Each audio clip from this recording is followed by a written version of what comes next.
जय हिंद दोस्तों, आज हम लोग उपस्थित हुए हैं पुनः अपने साइंस वाले सेशन को आगे बढ़ाने के लिए। तो आप लोग जिस तरह से अपने तैयारी को अधिक से अधिक एक समन्वय स्थिति में चलकर अपने आप को जो है कि सुदृढ़ कर रहे होंगे और अपने को एक अच्छे स्थिति में देख पा रहे होंगे, तो इसका कारण यही है कि आप मुझसे लगातार आप पढ़ाई करके अपने तैयारी को मजबूत कर रहे हैं। और जब आप धीरे धीरे जो है कि 1 नंबर 2 नंबर इस तरह से सीखते सीखते एक बूंद बूंद से जब घड़ा भरिएगा, तब जाके आपका अंतिम रूप से किसी भी परीक्षा में सिलेक्शन होगा। बस आप मेरे ऊपर भरोसा रखिए। आपको जो जीके स्टैटिक का क्लास प्राप्त हो गया होगा, वह क्लास बहुत ही जबरदस्त क्लास होता है। आप आराम से तैयारी कीजिए मेरे साथ, आपको कहीं कोई दिक्कत नहीं होगा। आप यह बात मेरा मानिए, क्योंकि बहुत सारा अधिक लड़का जो है कि जीके और जीके स्टैटिक को जो है कि छोड़ देता है कि नहीं पढ़ते हैं। तो आप उस चीज को अपना एक मुख्य हथियार बना लीजिए और अपने मन से जो है कि वह डर निकाल दीजिए कि हमको जो है कि जीके हमको नहीं आता है। आप किसी भी स्टूडेंट से आप टक्कर ले सकते हैं जीके और साइंस में। बस आप मेरा साथ दीजिए इसी तरह, और आराम से आप कंपटीशन को पास कर सकते हैं। इसमें कहीं कोई बड़ी बात नहीं है। लेकिन आप अपने तैयारी में थोड़ा सा भी कमी लाइएगा तो आप पीछे पड़ सकते हैं। तो चलिए आज के सेशन को हम शुरू कर रहे हैं, साइंस वाले सेशन को। तो आज का पहला सवाल आप लोग को बताना है। आज का पहला सवाल आप लोग बताइएगा, सापेक्ष घनत्व कौन से सूत्र के बराबर होता है, या फिर सापेक्ष घनत्व बराबर क्या होता है। सापेक्ष घनत्व बराबर, तो सापेक्ष घनत्व जानने से पहले आप समझिए घनत्व को, सिर्फ घनत्व को या फिर डेंसिटी को। तो घनत्व बराबर होता है द्रव्यमान बटे आयतन। घनत्व बराबर होता है द्रव्यमान बटे आयतन। आप समझने का प्रयास कीजिएगा। और घनत्व जो होता है, घनत्व का मतलब होता है कि कम क्षेत्रफल में अधिक से अधिक हम चीज को जो हटा सकते हैं उसी को क्या करते हैं, घनत्व। जैसे आप लोग को पता होगा कि आप जनसंख्या के दृष्टिकोण से देखिए, आप जनसंख्या के दृष्टिकोण से देखिएगा तो आप लोग जानते हैं कि भारत में सबसे अधिक जनसंख्या घनत्व जो है वो किस राज्य का है, तो बिहार का है। लेकिन बिहार से भी ज्यादा दिल्ली का है, लेकिन दिल्ली वो केंद्र शासित प्रदेश है। तो आप एक यहाँ से जीके समझ लीजिएगा। क्वेश्चन अगर पूछे कि भारत में सबसे जनसंख्या घनत्व कहां का है, और ऑप्शन में दिल्ली भी है और बिहार भी है, तो आपको पहले दिल्ली लगाना पड़ेगा। क्या लगाना पड़ेगा, दिल्ली। लेकिन अगर क्वेश्चन में रहेगा किस राज्य का है, तो आपको बिहार लगाना पड़ेगा। क्या लगाना पड़ेगा, बिहार। ये सब चीज आप समझिएगा। तो जनसंख्या घनत्व करने का मतलब, मान लीजिए इतना सा चीज है, एक क्षेत्रफल एक है इतना बड़ा, इसमें 10 व्यक्ति बैठा हुआ है, इसमें भी 10 व्यक्ति बैठा हुआ है। तो आप बताइएगा कि जनसंख्या घनत्व सबसे अधिक किसका है, ये वाला का। किसका है, ये। क्योंकि कम क्षेत्रफल में उतना जनसंख्या है, यहाँ पर ज्यादा क्षेत्रफल में इतना जनसंख्या है, यानी यहाँ का जनसंख्या कम है, यहाँ का जनसंख्या कम है। यहाँ के जनसंख्या से तो बोलेंगे कि यहाँ का जनसंख्या घनत्व अधिक है।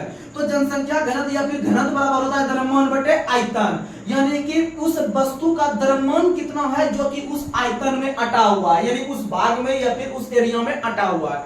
तो घनत्व बराबर होता है द्रव्यमान बटे आयतन।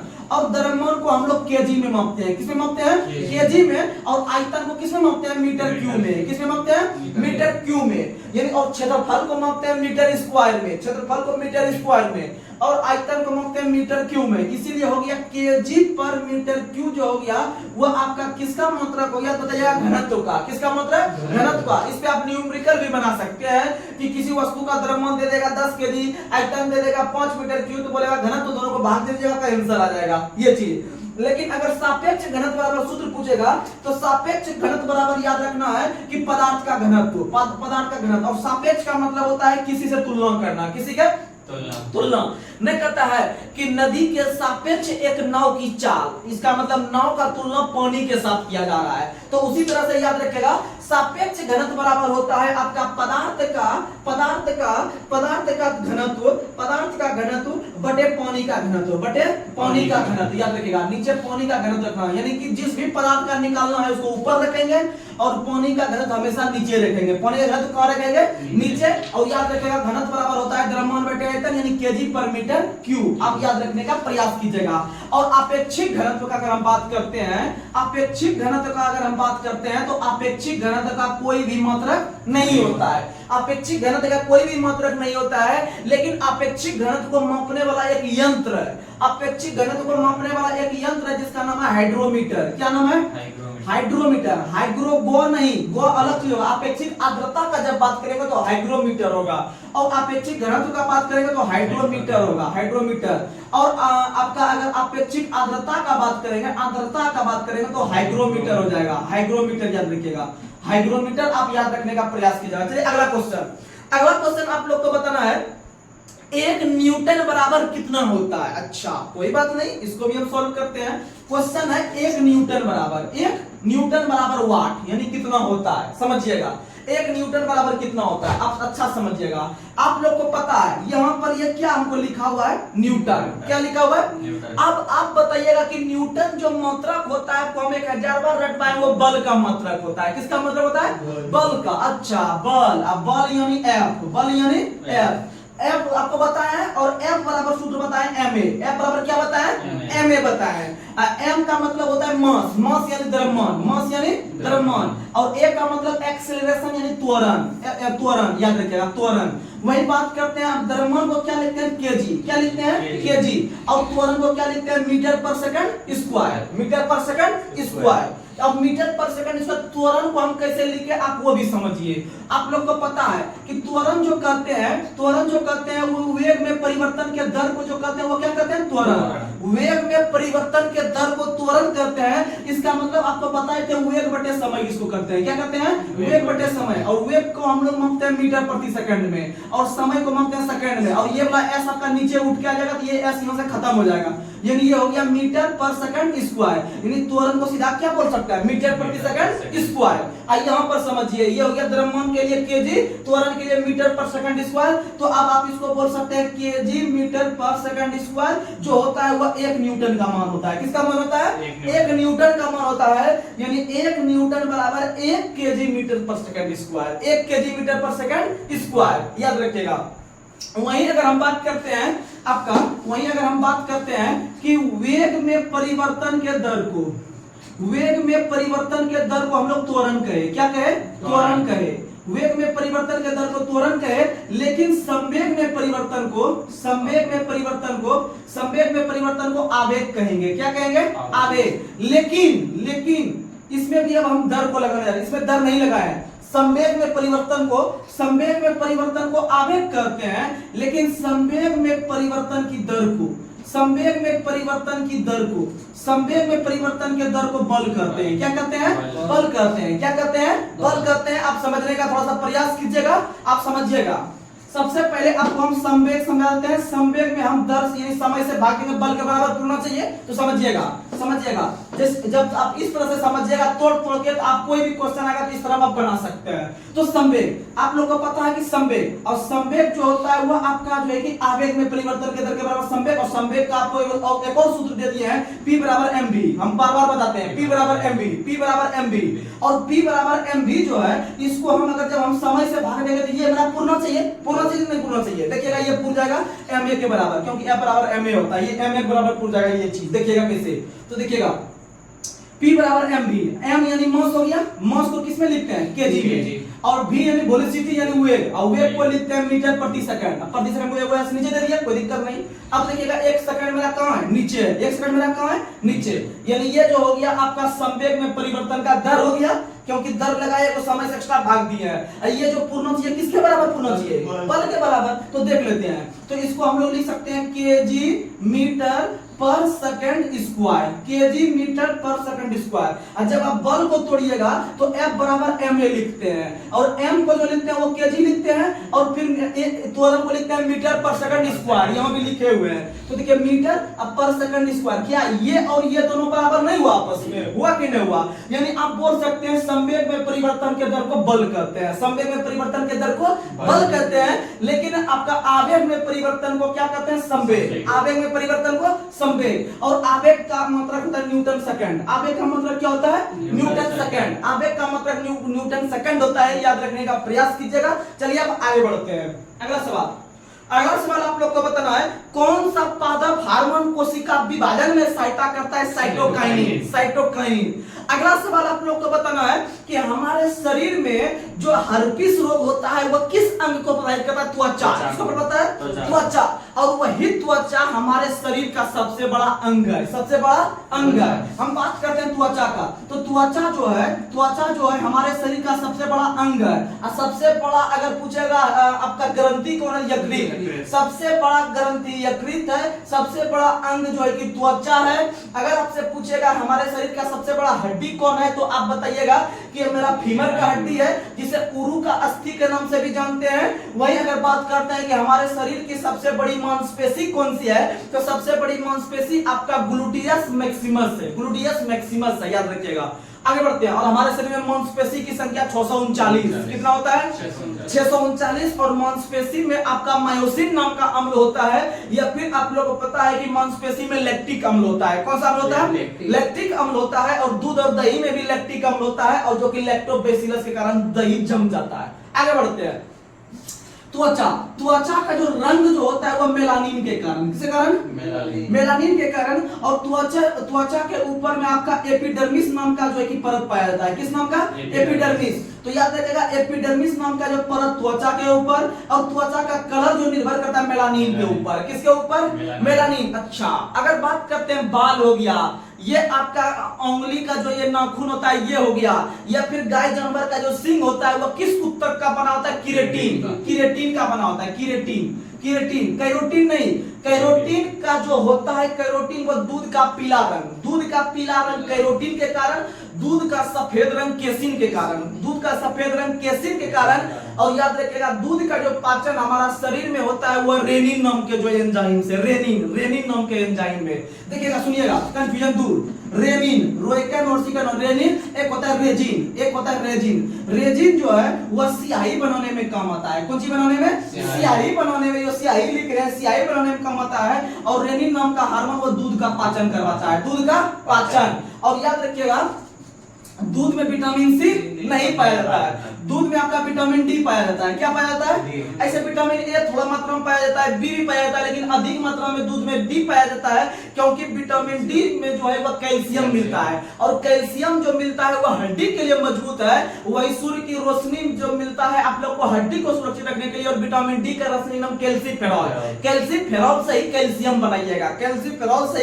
बनाइएगा, तो इसीलिए दूध में आपका विटामिन डी मिलता है। विटामिन डी सूर्य के प्रकाश से मिलता है। और विटामिन डी का संश्लेषण सबसे पहले हमारे शरीर में होता है, सभी जो है कि आपका विटामिन में से। और विटामिन डी का संश्लेषण हमारे शरीर में जो होता है वह आपका कोलेस्ट्रॉल की अधिकता से, किससे होता है, कोलेस्ट्रॉल। हमारे शरीर में वसा की मात्रा अधिक होने पे आपका क्या बनता है, तो कोलेस्ट्रॉल बनता है। और कोलेस्ट्रॉल के अधिकता जब हो जाएगा शरीर में तो हार्ट अटैक आ सकता है। तो याद रखिएगा जब कोलेस्ट्रॉल की मात्रा समान रहता है शरीर में, तो ये जो है कि शरीर के लिए लाभदायक होता है, क्योंकि विटामिन डी का जो तोड़फोड़ करता है वह आपका कोलेस्ट्रॉल के मदद से करता है। कोलेस्ट्रॉल के मदद से एग्रेस्ट्रॉल करता है, हमारे शरीर को त्वचा में रहता है, याद रखिएगा। और सबसे फास्ट बनता है विटामिन डी। और विटामिन डी को हम लोग हार्मोन के नाम से जानते हैं। किस नाम से, यानी कौन सा विटामिन को, हार्मोन के नाम से विटामिन डी को। वही आप लोग को पता है खट्टे पदार्थ में कौन सा विटामिन सी। और मूत्र में भी कौन सा विटामिन सी। और याद रखिएगा खाना बनाते समय जो नष्ट होता है विटामिन सी, विटामिन सी। और विटामिन सी का रासायनिक नाम एस्कॉर्बिक एसिड। खाना बनाते समय हो गया, मूत्र में हो गया, और इसका रासायनिक नाम या एस्कॉर्बिक एसिड। और विटामिन सी का सबसे उत्तम स्रोत है, आंवला। कौन सा है, आंवला। और भारतीय शाक के डॉक्टर के नाम से आंवला को जानते हैं। सुनिएगा, बहुत जगह आप इसका आंसर तुलसी करवा देता है, लेकिन आप लोग आंवला याद रखिएगा, करेक्ट आंसर होगा। तो भारतीय शाक के डॉक्टर के नाम से आंवला को जानते हैं। किसको जानते हैं, आंवला को। और आंवला में कौन सा विटामिन सी। और विटामिन सी का खोज होलकट ने किया है। किसने किया है, सुनिएगा, vitamin A retinol, vitamin B का रेटिनॉल, विटामिन सी का होलकट, विटामिन डी का खोज हॉपकिंस ने किया है। किसने किया है, हॉपकिंस ने, ये खोजकर्ता बताए। अगर हम रासायनिक नाम पे बात करें तो विटामिन ए का रासायनिक नाम रेटिनॉल, विटामिन बी का थायमीन। लेकिन जब हम रेटिनॉल पे लेंगे, बी में लगा हुआ है, यार ये तो खोजकर्ता का नाम हम बता रहे थे, हम लोग रासायनिक नाम नहीं बता रहे थे। विटामिन सी का रासायनिक नाम एस्कॉर्बिक, विटामिन डी का रासायनिक नाम कैल्सीफेरॉल, विटामिन ई का टेकोफेरॉल, विटामिन एच का बायोटिन, विटामिन के का फिनोक्विनोन, विटामिन बी12 का साइनोकालामीन, विटामिन बी12 का। और याद रखिएगा विटामिन बी12 में जो मिलता है कोबाल्ट, क्या मिलता है? कोबाल्ट। क्या मिलता है? कोबाल्ट। और विटामिन बी12 का रंग गुलाबी, विटामिन बी12 का रंग गुलाबी, आप लोग याद रखिएगा। और एक और रोग होता है गुलाबी कीट। गुलाबी कीट जो रोग होता है वो कपास में फैलता है। किसमें फैलता है? कपास में। गुलाबी कीट नाम का जो रोग होता है वो कपास में फैलता है। और याद रखिएगा बीटी बीज जो एक प्रकार से आपका संकरण के द्वारा तैयार किया गया था बीज था वो कपास का, जो कि भारत ने तैयार किया था। किसने तैयार किया था?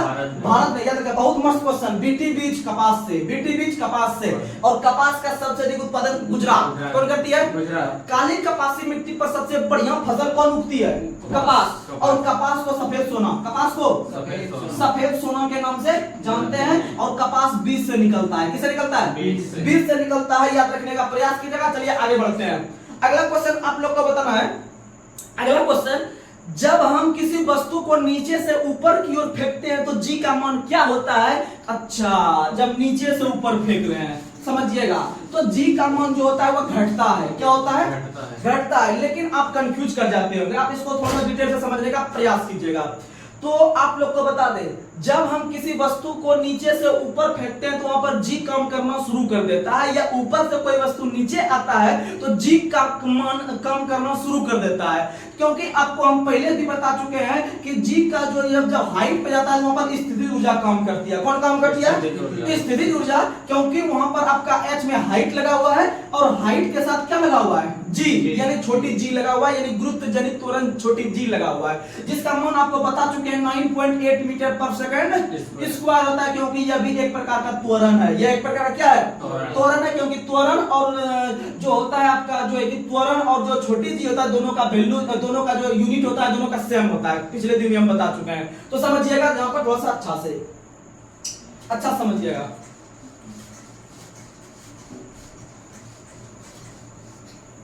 मान लीजिए कि यह पृथ्वी है। यह क्या है? पृथ्वी है। इसमें विभिन्न प्रकार के जो है कि आपके जीव जंतु या आदमी वगैरह निवास करते हैं, क्योंकि इसका घनत्व सबसे अधिक है पृथ्वी का। सुनिएगा, जब कोई वस्तु पृथ्वी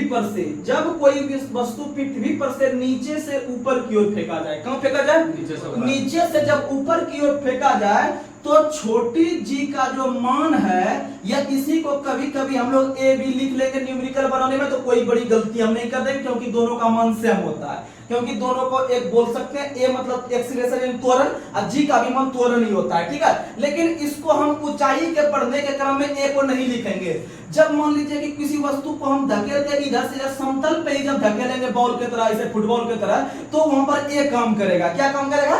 ए। क्योंकि इसमें हाइट नहीं होता है, यानी नीचे से कोई वस्तु जब हम फेंकते हैं पैर से या फिर जैसे, तो उसमें ए को काम करवाएंगे। क्योंकि ए भले आप दोनों का मान ले सकते हैं, दोनों का शब्द का यूज कर सकते हैं, लेकिन ये वाला यूज करना थोड़ा बेटर है क्योंकि जी थोड़ा सा ऊपर और नीचे के लिए काम करता है। ठीक है, समझिएगा।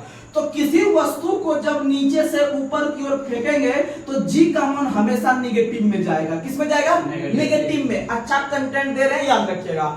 सीधा ऑब्जेक्टिव में भी क्वेश्चन पूछेगा कि जब हम पृथ्वी पर से आपका जो है कि आपका ऊपर जाते हैं वायुमंडल में, तो मेरा जी का मान क्या होगा? तो जी का मान घटेगा। जी का मान क्या होगा? घटेगा। जी का मान कहने का मतलब 9.8 मीटर पर सेकंड स्क्वायर जाएगा, वो माइनस में इसका मान लेके चलेंगे। किस में मान लेके चलेंगे? माइनस में मान लेके चलेंगे। लेकिन जब आप बोल सकते हैं अच्छा जब हम ऊपर से नीचे आएंगे तब क्या होगा? तो तब पॉजिटिव होगा। क्या होगा? पॉजिटिव। यानी जब सवाल बनाने लगेंगे तो वहां पर लेंगे प्लस 9.8 मीटर पर सेकंड स्क्वायर। समझे कि नहीं समझे? ये चीज है, ये हो गया ऑब्जेक्टिव में। लेकिन हम इसको याद कैसे रखें? जब एग्जाम में आ जाएगा ऊपर नीचे वाला सिस्टम तो फिर हम भूल जाएंगे कि नीचे से ऊपर जाते थे प्लस होता था कि माइनस होता था, कंफ्यूज कर जाएंगे। तो क्या? तो आपको हम जुगाड़ देते हैं। क्या देते हैं? जुगाड़। तो जुगाड़ समझिएगा, जुगाड़ समझिएगा। जुगाड़ जैसे पृथ्वी पर कोई व्यक्ति मान लीजिए कि वो जीवित है, जब उनका देहांत हो जाता है तो वो उनका आत्मा या फिर ना शब्द का यूज करते हैं कि वो अब ऊपर चल गया। क्या बोलते हैं? ऊपर चल गया। तो यानी भगवान के पास चल गया। और जब भगवान के पास नीचे से ऊपर चल गया बेचारा मर के, तो इसका मतलब वो उस परिवार में या फिर हमारे देश में जनसंख्या में बढ़ोतरी हुआ कि घटोतरी हुआ? घटोतरी हुआ। नहीं बोलते एक आदमी घट गया उनके परिवार का, यानी एक आदमी माइनस में चल गया, अर्थात कहां चल गया? ऊपर। यानी जब ऊपर की ओर वस्तु को भेजेंगे तो वो माइनस में जाएगा, यानी कि जी का मान ऊपर जाने में माइनस। यानी कि जब कोई व्यक्ति देहांत होता है तो उसके यहाँ माइनस होता है और देहांत होकर ऊपर चल जाता है, यानी कि माइनस। लेकिन किसी घर में जब खुशखबरी आता है, जब उनके यहाँ कोई लड़का या लड़की जन्म लेता है, तो हम लोग बोलते हैं उनके परिवार में एक परिवार का बढ़ोतरी हो गया। इसका मतलब भगवान ने उनको जन्म दिया एक अच्छा ऐसा सुंदर सा लड़का। तो इसका मतलब है कि वहां पर जी का मान क्या हो जाएगा, प्लस, यानी नीचे से ऊपर, अच्छा ऊपर चल गया बेचारा यानी घट गया यानी माइनस, और ऊपर से नीचे आया यानी खुश हो गया यानी प्लस। समझ में आया ना? ये सवाल अपने में जो है कि आपका दाहिती तरीका से जो है कि आपका दिमाग में फिट करवाएंगे। अब यहाँ पर हम इसमें सूत्र का यूज कैसे करेंगे, हम तो ये हो गया। तो पहला नंबर की आपको एक नंबर क्वेश्चन पूछेगा कि नीचे से ऊपर जाएंगे तो जी का मान क्या होगा, माइनस, ऊपर से नीचे आएंगे तो जी का मान क्या आएगा, प्लस। पहला समझ में आ गया ये चीज। अब यहाँ पर दूसरा तीसरा चौथा सवाल न्यूमेरिकल टाइप में पूछेगा, आप समझिएगा। तो याद रखिएगा, नीचे से ऊपर जाएगा तो माइनस में, ऊपर से नीचे जाएगा तो प्लस में। इस पे जो है कि हम लोग जो है कि न्यूटन से संबंधित जो है कि एक समीकरण था, न्यूटन ने गति का नियम दिया था, आप लोग को पता है। गति का नियम किसने दिया, न्यूटन ने। और सार्वत्रिक गुरुत्वाकर्षण का नियम भी किसने दिया, न्यूटन ने। गुरुत्वाकर्षण का नियम भी किसने दिया है, और अभी हम गुरुत्वाकर्षण का नियम ही जो है कि इस तरह से हम फॉलो करेंगे। तो गुरुत्वाकर्षण का नियम न्यूटन ने दिया है, गति का नियम भी न्यूटन ने दिया है। और न्यूटन ने जो गति का नियम दिया था वो प्रिंसिपिया नामक पुस्तक में, किस पुस्तक में, प्रिंसिपिया नामक पुस्तक में, जिसकी रचना 1687 में हुआ था। कब हुआ था, 1687 में हुआ था। तो चलिए पहला नंबर अगर हम न्यूमेरिकल का बात करते हैं तो समझिएगा, आपका यहाँ पर व्यंजक टाइप में आता है सवाल, आपका पूरा आता है फिजिक्स के अंतर्गत, कोनो एग्जाम में बैठ के आता है सवाल। तो पहला नंबर जो न्यूटन का गति का नियम था वो था V बराबर U प्लस 80, V बराबर U प्लस 80। तो यहीं पर इसका हम यूज करेंगे जो है कि यहाँ पर आपको दिमाग में फिट करवाएंगे बात कि भैया यहाँ पर माइनस होगा कि प्लस होगा बीच में, समझिएगा। तो हम जो सूत्र लिखे हुए हैं V बराबर U प्लस माइनस 80, या प्लस माइनस GT भी लिख सकते हैं, कोई बड़ी बात नहीं है। तो समझिएगा, V का मतलब होता है वेग, V का मतलब क्या होता है, वेग। U का मतलब होता है प्रारंभिक चाल, U का मतलब प्रारंभिक चाल। धीरे धीरे आप अपने न्यूमेरिकल पोर्शन में बढ़ोतरी कर रहे हैं, थोड़ा समझिएगा। V बराबर वेलोसिटी वेग, U बराबर हो गया प्रारंभिक चाल, और G का मतलब हो गया वही छोटी g यानी त्वरण हो गया, या फिर A भी रखेंगे तो कोई बड़ी बात हम नहीं कर सकते हैं। तो याद रखिएगा G का मतलब हो गया त्वरण, गुरुत्वाकर्षण त्वरण जिसका मान होता है 9.8 मीटर पर सेकंड स्क्वायर। और T का मतलब हो गया समय, T का मतलब क्या हो गया, समय। यानी आप इस पे न्यूमेरिकल भी बना सकते हैं, ऑब्जेक्टिव भी बना सकते हैं। तो इसमें आपको बहुत तरह का क्वेश्चन पूछेगा कि निम्न में से कौन सा जो है कि कथन सही है या फिर कौन सा व्यंजक सही है। तो ये इस तरह से जो होगा वो सही होगा। V बराबर U प्लस माइनस GT या V बराबर U प्लस माइनस 80 भी लिख सकते हैं। अब यहाँ पर प्लस माइनस का हम यूज इसलिए किया है, आपका दिमाग अब काम कर रहा होगा कि हम जो यहाँ पर G का मान रखेंगे प्लस में रखे कि माइनस में रखे, इस तरह से। तो बस यहाँ पर अगर सवाल के तौर पर रखाएगा, सवाल के प्रकृति पर निर्भर करेगा कि किसी वस्तु को हम नीचे से ऊपर अगर फेंक रहे हैं तो G का मान यहाँ पर माइनस रखेंगे, प्लस को हटा देंगे। इसलिए हम दोनों को साथ में लेके लिखे हैं कि दोनों में जो टकराव होगा वो क्वेश्चन के अनुसार वहां पर सेटल होगा। कि अगर प्लस में होगा यानी ऊपर से नीचे गिर रहा होगा तो बोलेगा प्लस की हम बैठेंगे, माइनस बोलेगा तो हम भाग जाते हैं। लेकिन जब वही नीचे से ऊपर जाएगा तो प्लस यहाँ से लुप्त हो जाएगा, माइनस को फिट करेंगे, समझ में आया, यानी माइनस 9.8 करेंगे। तो समझिएगा, यानी कि ये हो गया आपका पहला समीकरण, और प्लस माइनस क्वेश्चन के प्रकृति पर। तो याद रखिएगा। फिर दूसरा और इसमें आपको ऑब्जेक्टिव पूछेगा, ये V मतलब वेग हो गया, T मतलब समय, यानी वेग और समय न्यूटन का कौन सा गति का नियम, पहला। कौन सा गति का नियम, पहला, आपको हम बताए भी थे। अब देखिए दूसरा जो है वह है S बराबर UT plus half, plus minus लिख देते हैं, half GT square, half GT square ये लिखेगा। फिर S बराबर UT plus half AT square, और S का मतलब होता है चली गई दूरी या फिर स्थिति, चली गई दूरी या फिर स्थिति। U का मतलब प्रारंभिक चाल, T का मतलब समय, और प्लस माइनस क्वेश्चन के प्रकृति पर, और हाफ हो गया आपका सूत्र से, और G का मतलब हो गया छोटी g यानी कि वो जो मान रखाएगा। उसके बाद फिर आप लोग को पता है कि इसका स्क्वायर कर देंगे, वो सूत्र में है, समझ में आया। यानी कि S बराबर UT plus minus half AT square या GT स्क्वायर, आप आराम से बोल सकते हैं, कोई दिक्कत नहीं है। अगर पूछेगा कि कोई वस्तु 5 मीटर प्रति सेकंड के चाल से चलती है और फिर वह 10 सेकंड का समय लेती है, तो उसके द्वारा तय की गई दूरी निकालिए, तो ये वाला सूत्र निकालिएगा S बराबर। इसका हम न्यूमेरिकल भी करवाएंगे, अभी आपको धीरे धीरे हम इसमें जो है कि अंदर घुसा रहे हैं। तो समझिएगा, S बराबर UT plus half AT square, यानी कि यहाँ पर G का भी जो मान रखेंगे क्वेश्चन के प्रकृति पर रखेंगे, या माइनस में रखेगा यहाँ पर कि प्लस में रखेगा, समझ में आ गया। उसके बाद तीसरा याद रखिएगा। और यहाँ पर एक और चीज, ये एस मतलब स्थिति, टी मतलब क्या हो गया समय, यानी स्थिति और समय जो है वह न्यूटन के कौन से गति का नियम? दूसरा। कौन सा गति का नियम? दूसरा। और जो रेलवे का सवाल बनाते होंगे ना, ऐसा कोई शिफ्ट नहीं होगा ग्रुप डी का और एनटीपीसी का जो कि इससे संबंधित एक सवाल आपको नहीं मिले। यह गारंटी है कि मिलेगा ही मिलेगा और आगे भी मिलेगा, क्योंकि यह चैप्टर है। फिर तीसरा नंबर याद रखिएगा। तीसरा नंबर जो है वह है v स्क्वायर बराबर u स्क्वायर माइनस 2as। ठीक है, या माइनस प्लस भी दे सकते हैं, कोई दिक्कत नहीं है, वो सवाल के प्रकृति पर आपका धीरे धीरे बनाइएगा, अपने हैबिट बन जाएगा। तो v मतलब वेग हो गया, u मतलब प्रारंभिक चाल हो गया, प्लस माइनस प्रकृति पर दो सूत्र से हो गया, a त्वरण हो गया, और s का मतलब हो गया आपका कितना दूरी या फिर स्थिति। समझ में आया? यानी ये हो गया आपका स्थिति और वेग, स्थिति और वेग। और यहाँ पर आपका हो गया था समय और स्थिति, ये हो गया था वेग और समय, वेग और समय। अगर क्वेश्चन पूछेगा कि स्थिति और वेग के बीच का रिलेशन, तो कौन हो जाएगा? तीसरा। कौन सा हो जाएगा? तीसरा। आप समझ में आया? ये हो गया न्यूटन का तीनों गति का नियम, आराम से इसको आप बना सकते हैं। और जहां पर प्लस माइनस लगेगा वो क्वेश्चन के नीचे या ऊपर के निर्भर करेगा। लेकिन एक और सवाल न्यूमेरिकल पे आता है जो कि आपको हम बताने जा रहे हैं, आप याद रखने का प्रयास कीजिएगा, जो कि इससे संबंधित भी क्वेश्चन आता है। तो सुनिएगा, एक सूत्र होता है, देखिएगा यहां पर अभी हम लिखे थे s बराबर ut plus minus half at square. तो ये होता है कि 10 सेकंड में तय की गई दूरी निकालिए, 10 सेकंड में तय की गई दूरी। लेकिन एक न्यूमेरिकल का सवाल बहुत अच्छा है, अगर क्वेश्चन में रहेगा nवें सेकंड में तय की गई दूरी, nवें सेकंड में तय की गई दूरी। nवें सेकंड का मतलब है सवाल में रहेगा 10वें सेकंड में, 5वें सेकंड में और 6ठे सेकंड में तय की गई दूरी। तो अगर आप ये वाला सूत्र लगाइएगा ई वाला सवाल में, यानी nवें सेकंड वाला में, तो आपका आंसर गलत आ जाएगा। इस सवाल में रहेगा 10 सेकंड में तय की गई दूरी कितनी है, लेकिन 10वें सेकंड आ जाएगा, तो ये वाला सूत्र आपका फ्लॉप कर जाएगा। ये वाला सूत्र आपका क्या हो जाएगा? फ्लॉप। उसके लिए चाहिए कि 10 सेकंड में, यानी टोटल 10 सेकंड ले लीजिए तब निकलेगा। लेकिन ये है nवें, यानी 10वें सेकंड में, 9वें सेकंड में स्पेशल कितना तय करेगा, तो वो वाला सूत्र है। और ये वाला सूत्र आपको याद रखना जरूरी है, ये थोड़ा हाईलाइट सवाल है। लेकिन एग्जाम में जब आता है तो बच्चा ये वाला सूत्र लगाता है और उसका आंसर गलत हो जाता है। ऑप्शन मिल जाएगा लेकिन आंसर गलत आ जाएगा। तो अब बाद में जब देखिएगा अरे हम तो सही सूत्र लगाए थे, गलत हो गया, लेकिन आप थोड़ा सा अपने पढ़ाई में कमी कर दिए, तो आप आइए इस गलती को दूर कीजिए। तो समझिएगा, जब nवें सेकंड में, स्टार्ट देख के लिख लीजिएगा, जब nवें सेकंड में हमको तय की गई दूरी को निकालना रहेगा, तो उसके लिए सूत्र होता है आपका, उसके लिए सूत्र होता है आपका s बराबर या फिर sn बराबर, मैथ में भी पढ़े होंगे sn बराबर, ठीक है, एपीजीपी में पढ़े होंगे। तो s बराबर होता है u plus half a into 2t minus 1, 2t minus 1। ये सूत्र याद रखिएगा। s बराबर यानी nवें सेकंड में तय की गई दूरी s बराबर u plus half a into 2t minus 1।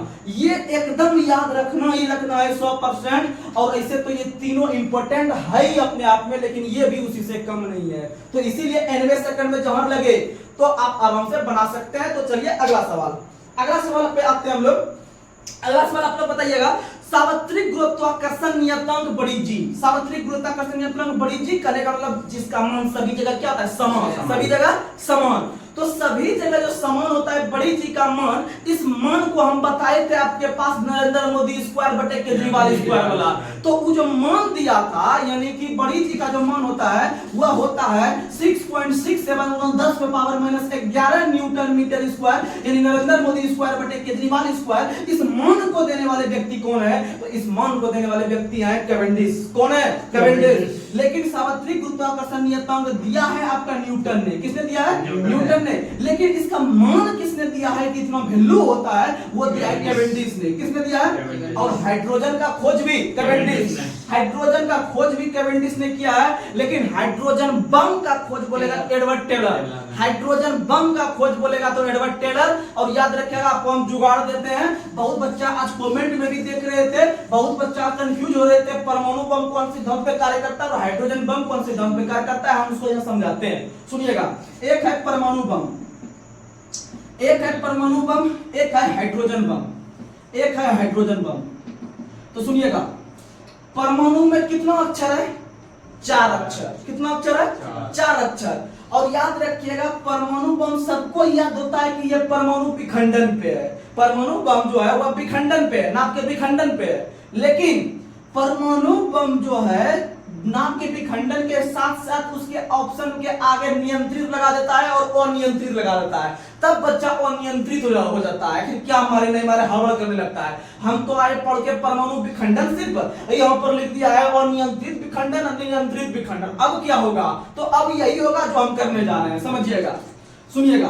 परमाणु में कितना अक्षर है? 4 अक्षर। इसीलिए नियंत्रित में 4 अक्षर होता है कि अनियंत्रित में 4 अक्षर होता है? तो नियंत्रित में, हाँ नियंत्रित में 4 अक्षर, अनियंत्रित में 5। तो भैया आराम से 5 के साथ 5 फिट करेंगे, 4 के साथ 4 फिट करेंगे, कोई टेंशन ही नहीं लेना है। तो आप याद रखिएगा परमाणु बम नियंत्रित नाम के विखंडन पर, नियंत्रित नाम के विखंडन पर। और इसमें हो गया 4 अक्षर, इसमें कितना अक्षर है? 5। और अनियंत्रित में भी 5। तो याद रखिएगा हाइड्रोजन बम आपका अनियंत्रित नाप के संलयन विखंडन पर काम करता है। समझ में आया कि नहीं आया? ये चीज यानी नियंत्रित 4 अक्षर का, परमाणु 4 अक्षर का, और आपका अनियंत्रित 5 अक्षर का, हाइड्रोजन भी 5 अक्षर का। और याद रखिएगा अगर क्वेश्चन पूछेगा, अच्छा बताइए थोड़ा सा परमाणु बम ज्यादा विस्फोटक या फिर हानिकारक है कि हाइड्रोजन बम हानिकारक है? तो याद रखिएगा परमाणु बम से लगभग 1000 गुना ज्यादा ताकतवर आपका हाइड्रोजन बम होता है। ठीक है, और ये बिड़िया पड़ाका नहीं है, अगर ये फूट जाएगा तो देश का देश उड़ जाएगा।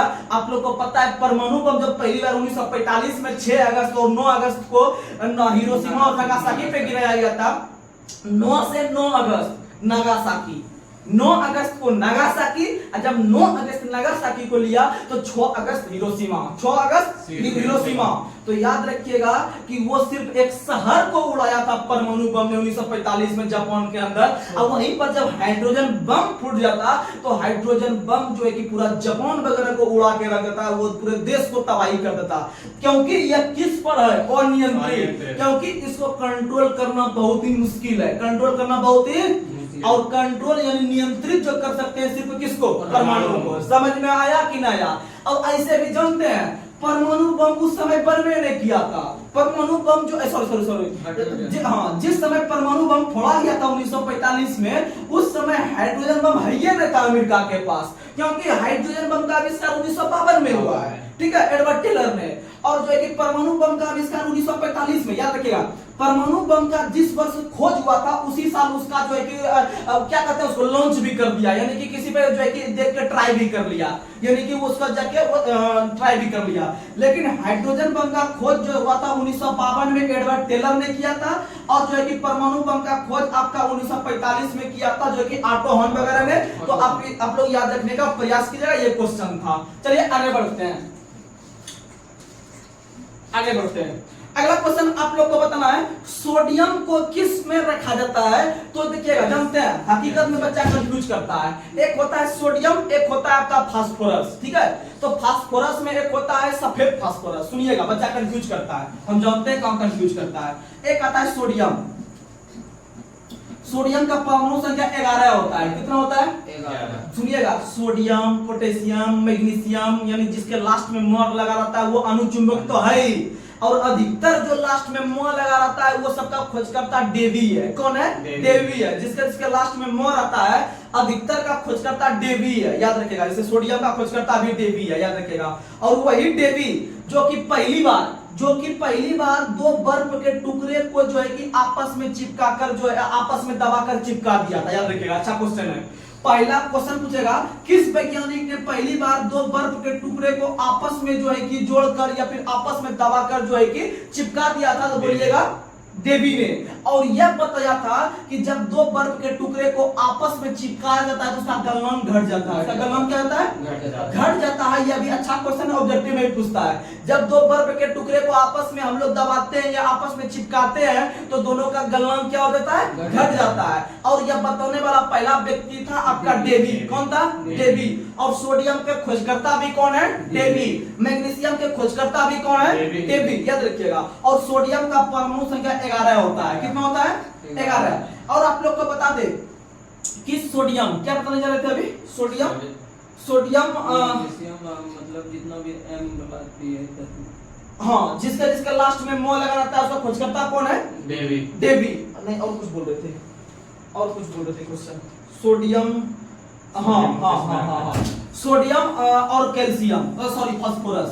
सोडियम और फास्फोरस, सुनिएगा, सोडियम और फास्फोरस को किसमें रखा जाता है, बच्चा कंफ्यूज करता है, किसी में मार देता है जल, किसी में मार देता है मिट्टी का तेल, कंफ्यूज होता है। आपको हम यहाँ कंफर्म कर रहे हैं, जिनको जो रट लिए होंगे वो तो रट ही लिए होंगे, लेकिन जो नहीं कंफ्यूज कर पा रहे होंगे तो उनके लिए हम हैं, आप टेंशन नहीं लीजिए, आपको हम जुगाड़ दे रहे हैं। तो सुनिएगा, सोडियम में कितना अक्षर है, 4 अक्षर, सोडियम में 4 अक्षर, और किरोसिन में भी कितना अक्षर होता है, 4 अक्षर, किरोसिन में भी कितना अक्षर, 4। कंफ्यूजन दूर, कंफ्यूजन दूर। सोडियम को किरोसिन तेल में डुबो कर रखते हैं, सोडियम को किरोसिन तेल में, यानी 4 के साथ 4, 4 के साथ 4। और जब सोडियम को किरोसिन में देते बच्चा, एक और बच गया ऑप्शन आपका जल में, किसमें बच गया, जल में। और फास्फोरस को तब किसमें रखेंगे, जल में, किसमें रखेंगे, जल में। और फास्फोरस भी 2 प्रकार का होता है, एक लाल फास्फोरस, एक सफेद फास्फोरस। तो आप लोग को पता है माचिस की जो तीली रहती है वो जो है कि लाल फास्फोरस का रहता है, तो क्या उसको जो है कि हम जल में डुबा के रखते हैं, नहीं,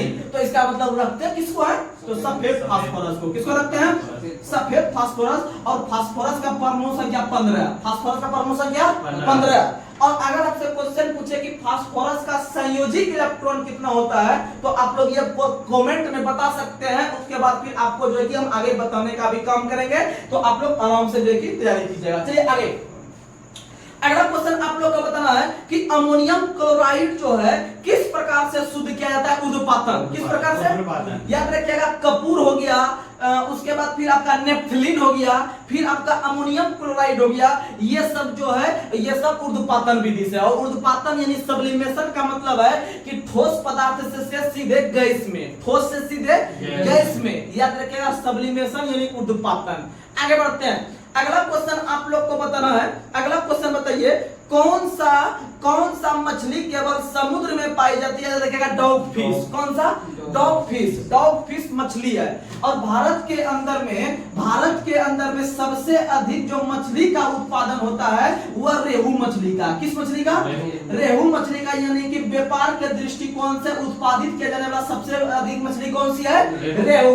और मछली का अध्ययन इक्थियोलॉजी, जैसे हम लोग बोलते हैं अपना बिहारी भाषा में, बिहार के भाषा में बोलते हैं हम लोग, तो जैसे कि हम लोग मछली, बहुत आदमी मछली नहीं खाता है, बहुत आदमी मछली नहीं खाता है, मुर्गा खाता है लेकिन मछली नहीं खाता है। तो याद रखिएगा, हम लोग गांव में बोलते हैं अरे उसको मछली आँखों लगता है, नहीं खाता है, हाँ, उसको मछली आँखों लगता है। या फिर कोई भी चीज जो नहीं खाता है, बहुत देखते होंगे, बहुत करेली का सब्जी नहीं खाता है, बहुत आदमी भिंडी का नहीं खाता है, तो इसका मतलब उसको, कोई आदमी ऐसा रहता है कि वो सब्जी नहीं खाता है, कोई लोग चोखे खा के रहता है, ऐसा भी आदमी है। आप लोग के आसपास में भी आदमी होगा कहीं पर देखने सुनने में कि जो कोनो सब्जी नहीं खाता है, सिर्फ चोखे खा के अपना जिंदगी बिता रहा है। तो समझिएगा कि मछली यानी जो भी चीज नहीं खाता उसको कहते हैं, इसको आँखों लगता है, नहीं खाता, इसके लिए अलग से चीज बना दो, ऐसा बोलते हैं, बोलते हैं। तो याद रखिएगा कि जो व्यक्ति मछली नहीं खाता है, आपको अध्ययन याद करवा देंगे, उसको वो चीज आँखों लगता है, यानी कि ऑक्थियोलॉजी या इक्थियोलॉजी, याद रखिएगा, मछली का अध्ययन कराता है, मछली का अध्ययन इक्थियोलॉजी कराता है। लेकिन मछली जो व्यक्ति खाता है तो वह कम में जो खाता है वह 2 पीस खाता है। कितना पीस खाता है, 2 पीस खाता है, 2 पीस। मछली कितना पीस, 2 पीस। ये 2 पीस याद रखने से 2 क्वेश्चन आपका क्लियर हो जाएगा, 2 क्वेश्चन। तो याद रखिएगा, मछली में हृदय की संख्या 2, मछली में हृदय की संख्या 2, और पीस का मतलब पीसिकल्चर, मछली उत्पादन पीसिकल्चर, मछली उत्पादन पीसिकल्चर, मछली का अध्ययन पूछेगा तो ऑक्थियोलॉजी, क्योंकि अध्ययन में लॉजिक करना पड़ता है, उसको अध्ययन करना पड़ता है। ठीक है, ये चीज था, आप समझ में आ गया होगा। आगे बढ़ते हैं, अगला क्वेश्चन आप लोग को बताना है। अगला क्वेश्चन बताइए, अगला क्वेश्चन आप लोग को बताना है कि मानव, एक क्वेश्चन, हाँ, मानव में निषेचन किसमें होता है, मानव में निषेचन किसमें होता है, तो मानव में निषेचन फैलोपियन ट्यूब में होता है। किसमें होता है, फैलोपियन ट्यूब। अच्छा क्वेश्चन है, आप लोग को पता है कि निषेचन जो होता है, ये निषेचन जो शब्द है, ये निषेचन आखिर क्या है, इसको हम समझने का प्रयास करते हैं। तो निषेचन जो है, निषेचन एक प्रकार का आपका वो चीज है कि जब मेल और फीमेल दोनों मिलकर अपने जो कि रहता है, उनका कहने का मतलब है कि जैसे हार्मोन, जैसे कि आप लोग को पता है फीमेल के सेक्स हार्मोन का नाम है एस्ट्रोजन, फीमेल के सेक्स हार्मोन का नाम है ईस्ट्रोजन, और फिर महिला के सेक्स हार्मोन का फीमेल के सेक्स हार्मोन का नाम एस्ट्रोजन, और मेल के सेक्स हार्मोन का नाम है टेस्टोस्टेरोन। और ये दोनों जब मिलता है आपस में तो वह युग्मनज का निर्माण करता है। युग्मनज यानी युग्म का मतलब होता है जोड़ी, युग्म का मतलब होता है जोड़ी। आप लोग देखते होंगे रीजनिंग के अंदर में आप लोग पढ़ते होंगे कि एक महिला और पति युग्म की जोड़ी, यानी इस तरह से आप बोलते होंगे, यानी कि मेल और फीमेल का जब दोनों का सेक्स हार्मोन मिलता है तो वह युग्मनज का निर्माण करता है, यानी जाइगोट का निर्माण करता है। किसका निर्माण करता है? जाइगोट का जब निर्माण करता है, यह निर्माण करने की प्रक्रिया ही क्या कहलाती है? निषेचन कहलाती है। क्या कहलाती है? निषेचन। और कहते हैं इसी को हम लोग गांव वाले भाषा में कि अब जो है कि मतलब कि गर्भधारण हो गया। क्या हो गया? गर्भधारण हो गया। और तब फिर जो है कि हम लोग जो है कि ये क्वेश्चन को जानते हैं। वहीं पर अगर हम महिला को अगर देखते हैं तो एस्ट्रोजन हो गया, उसके बाद आपका प्रोजेस्टेरोन हो गया, प्रोजेस्टेरोन हो गया। प्रोजेस्टेरोन के साथ आप लोग को पता है एक और होता है इसमें रिलैक्सिन। कौन सा होता है? रिलैक्सिन। और जो जब बच्चे को जन्म देता है तो महिलाओं में कौन सा हार्मोन स्रावित होता है? Relaxin hormone. रिलैक्सिन हार्मोन याद रखने का प्रयास कीजिएगा। चलिए हम लोग धीरे धीरे आगे बढ़ते हैं। और यह जो होता है निषेचन की प्रक्रिया फैलोपियन ट्यूब में, किसमें होती है? Fallopian tube. जब फैलोपियन ट्यूब में निषेचन की प्रक्रिया हो रही है संपन्न, तो इसका मतलब यह फैलोपियन ट्यूब महिलाओं में होगा कि फीमेल में होगा? क्या बताइएगा?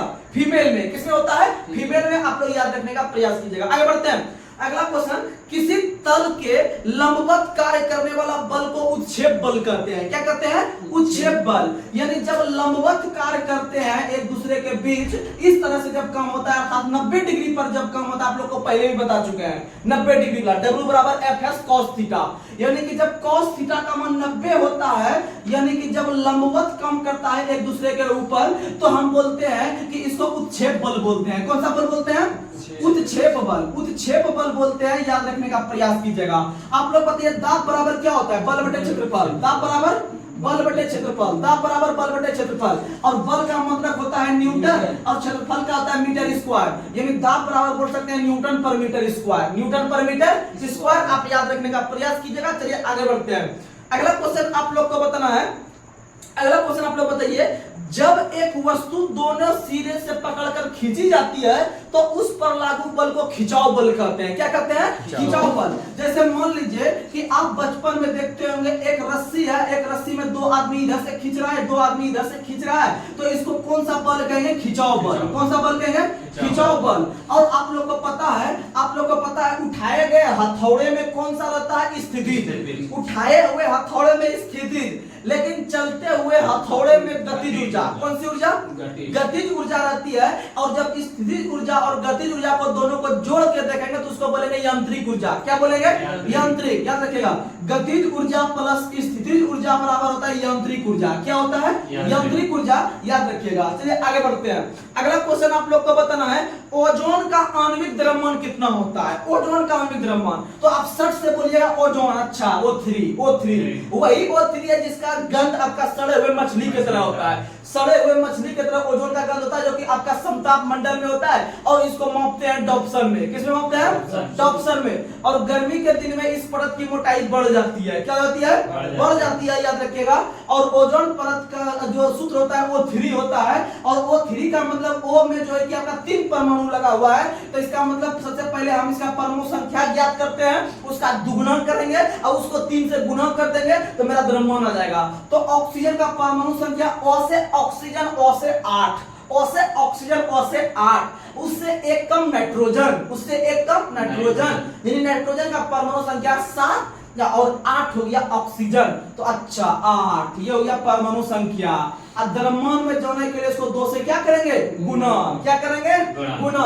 यानी ऑक्सीजन का परमाणु द्रव्यमान हो गया 16, लगभग दुगुना होता है। ठीक है, परमाणु संख्या का। इसमें किससे गुना कर देंगे? 3 से। यानी 16 गुना 3 बराबर 48। कितना हो गया? 48। यानी ओजोन का आणविक द्रव्यमान 48। समझ में आया कि नहीं आया? तो आप लोग ऐसे नोट डाउन कर सकते हैं। आगे बढ़ते हैं। अगला क्वेश्चन आप लोग को बताना है, एल्केन का समान सूत्र क्या होता है? एल्केन का समान सूत्र क्या होता है? एल्किन का क्या होता है? और फिर एल्काइन का क्या होता है? सुनिएगा, एल्केन, एल्किन, एल्काइन। एक होता है एल्केन, एक होता है एल्किन, एक होता है alkyne. Alkane, alkene, alkyne. Alkane, alkene, alkyne. Alkene alkene alkene यानी CnH2n, एल्किन CnH2n। सुनिएगा, आप लोग जो लिखते होंगे alkane alkene alkyne, alkane alkene alkyne ऐसे बोल रहा है, एल्केन एल्किन एल्काइन। और बीच वाला जो होता है एल्किन, उसमें कोई भी प्लस माइनस लास्ट में नहीं होता है, सिर्फ यहीं तक होता है CnH2n। आप 2-4 बार जब लिखिएगा जो हम बोल रहे हैं पक्का आपका याद हो जाएगा। तो याद रखिएगा, एल्किन का जो होता है CnH2n ही होता है बस। लेकिन इसमें और इसमें ये यहां तक तो होता है, इसमें भी यहां तक लिखाएंगे, इसमें भी यहां तक लिखाएंगे, लेकिन उसमें कुछ प्लस में किसी में 1 कर देंगे, किसी में -1 कर देंगे लास्ट में, ठीक है। तो इसमें कैसे जुगाड़ करेंगे समझिएगा। Alkane alkene alkyne, alkane alkene alkyne देखिएगा, एल्केन जो लिखे हुए हैं हल्का सा इससे छोटा रूप इसका है कि नहीं, यानी एल्केन एल्केन यानी कॉम में जो है कि थोड़ा सा लॉन्ग चीज हो जाता है, लेकिन ये जो लिखेंगे बीच में लिखेंगे, यानी छोटा से बड़ा की ओर जाएंगे धीरे धीरे लिखते हुए, एल्केन एल्किन एल्काइन ऐसे लिख के बीच वाला जो रहेगा उसको सिंपली इतना सा लिख देंगे CnH2n, ठीक है। लेकिन ऊपर नीचे जो रहेगा उसमें से हमको जो है कि प्लस माइनस लास्ट में सटाएंगे, तो हम लोग आइए सटाते हैं, तो याद रखिएगा। और नीचे वाला जो है एल्काइन, एल्काइन लास्ट में नो आ रहा है, यहाँ एल्काइन या इसमें भी नो आ रहा है, लेकिन ये देखिए थोड़ा सा बड़ा है, इसको थोड़ा सा हम माइनस में डाल देते हैं। किसमें डाल देते हैं? माइनस में। तो याद रखिएगा CnH2n -1, यानी इस तरह से लिख के बीच वाला को इतना तक छोड़ देना है और इसके नीचे में -1 करेंगे, यानी जब नीचे लगा -1 लिया तो इसके जगह यहाँ पर +1 आ जाएगा। क्या आ जाएगा? +1, यानी CnH2n +1। समझ में आया कि ना आया? जब आप 2 बार ऐसे करके लिखिएगा तो आप यकीन मानिए आपको सब दिन के लिए याद हो जाएगा। चलिए आगे बढ़ते हैं। अगला क्वेश्चन आप लोग को बताना है, दाब बराबर सूत्र क्या होता है? तो दाब बराबर सूत्र होता है उच्छेद बटे क्षेत्रफल, उच्छेद बटे क्षेत्रफल। अभी तुरंत आपको हम बताए थे कि जब कोई बल लंबवत कार्य करता है, कैसा कार्य करता है? लंबवत कार्य करता है, तो इस बल को लगाए गए बल को उच्छेद बल कहते हैं। क्या कहते हैं? उच्छेद बल कहते हैं। क्या कहते हैं? उच्छेद बल। ये क्वेश्चन अभी हम बताए हुए थे, उच्छेद बल कहते हैं। और आप लोगों को पता है कि ऐसे करके जब हम बल लगाते हैं, जब इधर से 4 आदमी खींच रहा है, इधर से भी 4 आदमी खींच रहा है, तो खिंचाव बल कहते हैं। कौन सा बल कहते हैं? खिंचाव बल। यानी तो मतलब आप भी इधर से खींचिए, हम भी इधर से खींच रहे हैं, तो याद रखिएगा कि इसको खिंचाव बल कहते हैं। और जब लंबवत इस तरह से बल कार्य करता है उसको कौन सा बल कहते हैं? उच्छेद बल। लेकिन जब यहाँ पर जब हम दाब बराबर सूत्र निकालेंगे तो दाब बराबर होता है उच्छेद बटे क्षेत्रफल, उच्छेद बटे क्षेत्रफल। क्योंकि दाब बराबर सिंपली जो सूत्र होता है वो होता है बल बटे क्षेत्रफल, लेकिन उच्छेद भी तो एक प्रकार का बल है, तो इस तरह में याद रखिएगा इसको उच्छेद बल करते हैं। और अगर दाब बराबर उच्छेद बटे क्षेत्रफल भी हम लिखते हैं तो ये गलत नहीं बोल रहे हैं, ये गलत नहीं बोल रहे हैं। तो ऑप्शन में आपका बल बटे क्षेत्रफल नहीं रहेगा, उच्छेद बटे क्षेत्रफल रहेगा, तो आप इसको टिक आउट कर सकते हैं, आपका सही हो जाएगा। आप याद रखिएगा। आगे बढ़ते हैं।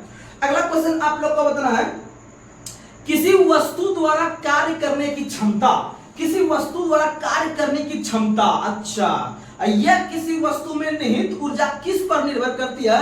तो कार्य करने वाली स्थिति और अवस्था पर, कार्य करने वाली स्थिति और अवस्था पर याद रखिएगा। और कार्य करने की क्षमता को ऊर्जा कहते हैं। क्या कहते हैं? ऊर्जा। और ऊर्जा को जो मापते हैं कैलोरी में, किसमें मापते हैं?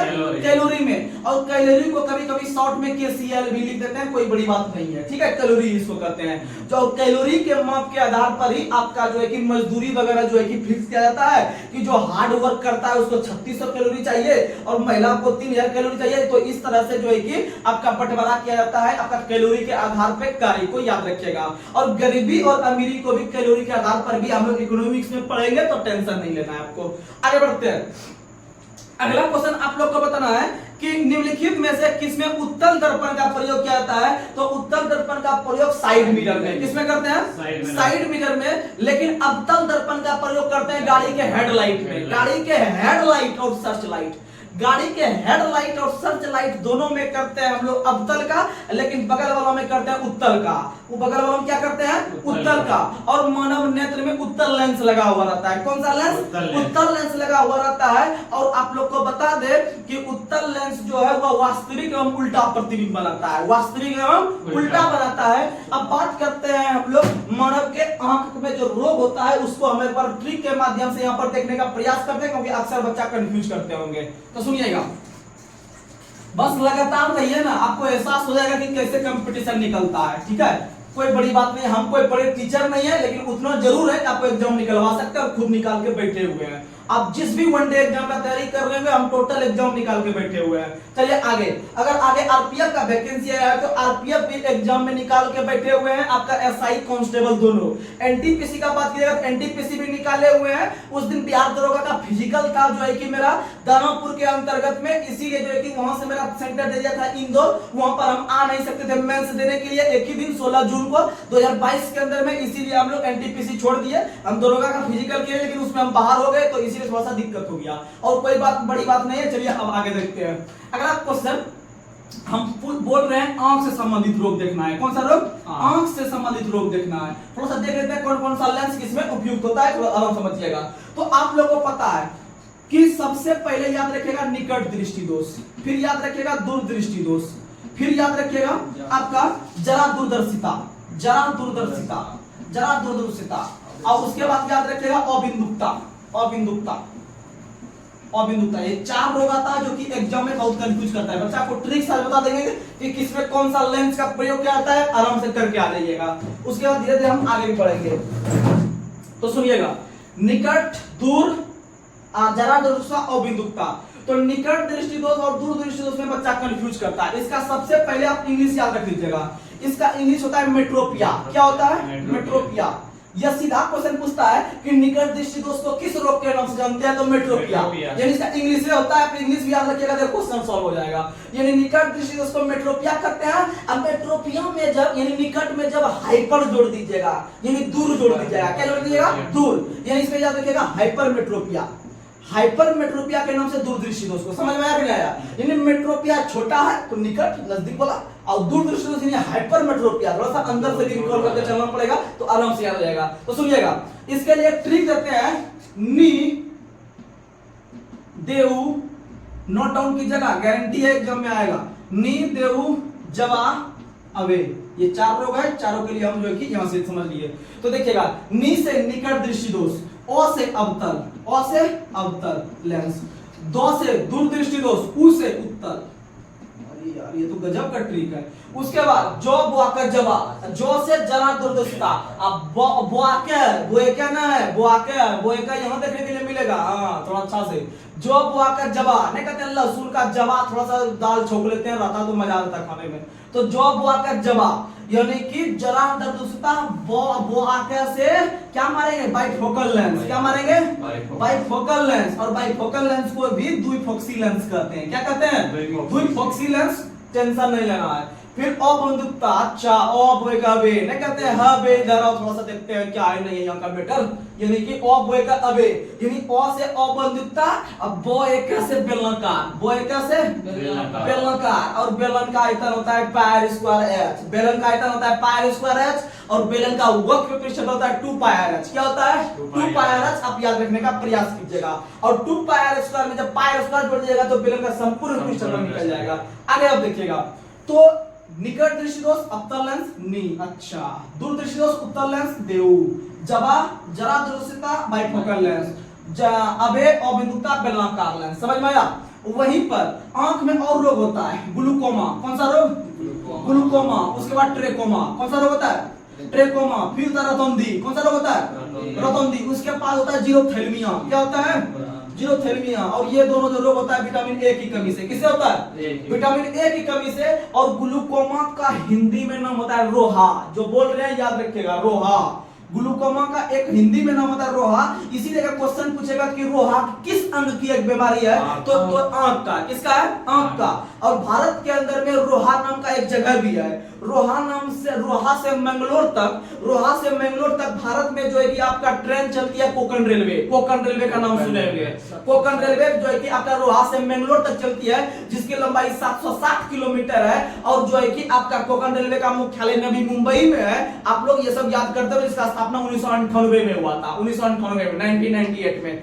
तो चलिए आज का सेशन आप लोग और एक चीज बताते हैं। यह जो निकट दृष्टि दोष है, निकट दृष्टि दोष जो है, तो इसे समझिएगा कि निकट का दिखता है, निकट का दिखता है। क्वेश्चन पूछेगा कि जिस व्यक्ति को निकट का वस्तु दिखाई देता है उसमें कौन सा रोग हुआ है, तो निकट का यानी जो चीज दिख रहा है, यानी जो चीज उसको है अच्छा से, यानी जो चीज दिख रहा है वही वाला रोग मार देंगे, वही वाला क्या मार देंगे, रोग मार देंगे। यानी कि निकट दृष्टि दोष में निकट का दिखाई देता है, निकट का दिखाई देता है, और इसमें दूर का दिखाई नहीं देता है। और दूर का दिखाई किसमें देगा, दूर में, किसमें देगा, दूर में, क्योंकि जो चीज दिखता है वही वाला रोग होता है, वही वाला रोग होता है। आप लोग ये सब क्वेश्चन याद करने का प्रयास कीजिएगा। तो चलिए आज का सेशन आप लोग को कैसा लगा, आप लोग जरूर कमेंट बॉक्स में कमेंट कीजिएगा और अपने दोस्तों में अधिक से अधिक शेयर करने का प्रयास कीजिएगा। आपका एक किसी व्यक्ति को शेयर किया हुआ जो आपका चीज रहेगा, ये आप किसी को जब एक शेयर कर दीजिएगा तो उसके लिए हमें बहुत बेनिफिट मिलेगा, और साथ में अपने आपके साथी भी आपके तरह से स्ट्रगल कर पाएंगे। और आप जिस तरह से अपने माता पिता के सपने को पूरा करने के लिए मैदान में उतर गए हैं, वो व्यक्ति को भी मौका दीजिए, क्योंकि उनके भी माँ पिताजी का सपना है। तो हम लोग एक मिलजुल कर आगे कंपटीशन को जो है कि फोड़ने का प्रयास करें, और हम लोग जरूर हद तक सफल होंगे। बस आप मेरा साथ दीजिए।